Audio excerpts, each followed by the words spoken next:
served in the military in both times of war and in times of peace. These veterans were willing to give up everything to preserve the peace and liberties we've enjoyed for so long.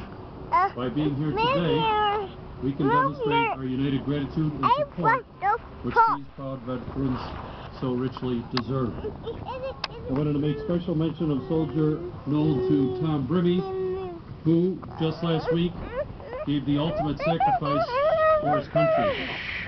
Nick Daniels, the fallen Marine from Elmwood Park, will be remembered in our hearts and in our prayers.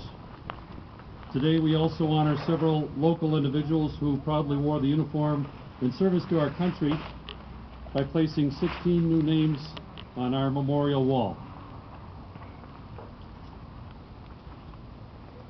As I read each name, along with the era in which they served, I ask that if the honoree or the family member representing the honoree is present today, that you please stand to be recognized. From the U.S. Army, Donald Allen, Persian Gulf. John F. Knight, Jr., Vietnam. Frank V. Cupstas, World War II. Fred P. Newman, Vietnam. Robert P. Campbell, Vietnam. John R. Marson, Jr., Vietnam. James J. Wade IV, Cold War.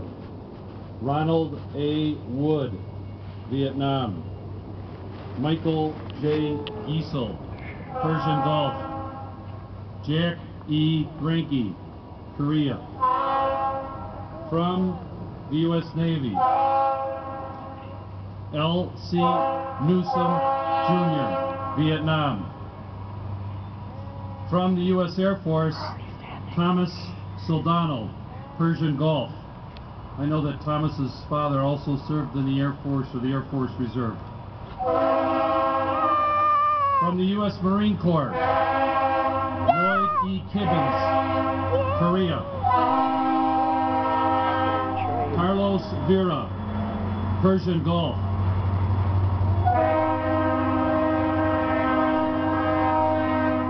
Stephen A.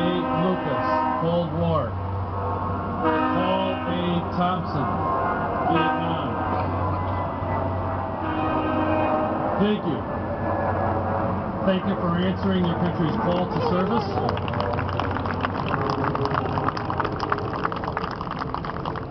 Thank you for placing your life and your dreams on hold to serve and protect our nation.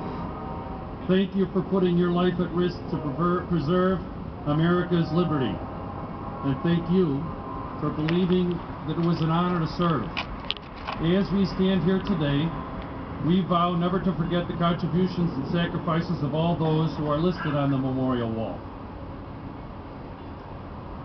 And to the families of those who lost loved ones in service to our country, we promise to never forget their sacrifice and to always honor their memory.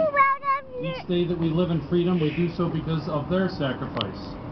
President John F. Kennedy once said, "As we express our gratitude, we must never forget the highest appreciation is not to utter words, but to live by them." Each year, on this day, we pay tribute to the 25 million American veterans and retired military personnel in our country.